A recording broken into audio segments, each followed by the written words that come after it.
The truth. It's elusive, slipping through your fingers when you try to hold it too tight.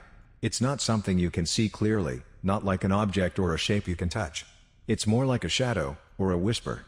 Sometimes, it feels like it's right there in front of you, but when you reach out, it disappears. Other times, it hides deep within you, buried beneath layers of your own beliefs and fears.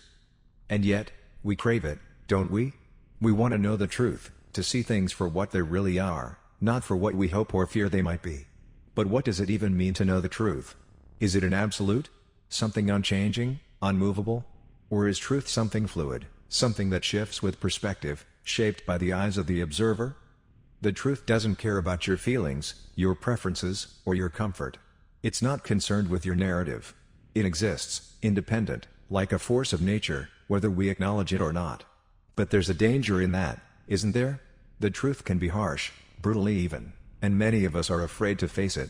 We build walls to shield ourselves, creating versions of reality that feel easier to live with. The truth, though, has a way of finding cracks. It seeps in, no matter how tightly you try to seal the door.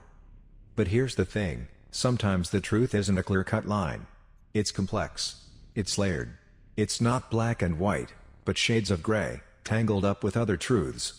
We often mistake our version of the truth for the only truth. We speak with such conviction about what we know, but sometimes, our truth is just a piece of the puzzle, a fragment in a much larger picture we can't fully comprehend. Maybe that's why it's so important to seek it, not to claim possession of it, but to respect it. To allow it to teach us, to open our minds, to change us. Because truth, in its purest form, is not something you have. It's something you discover, something you experience, something you become humble enough to learn from. But even in that search, we might never find the whole truth. We might only catch glimpses of it. And perhaps that's enough. Maybe the journey of seeking is as important as the truth itself.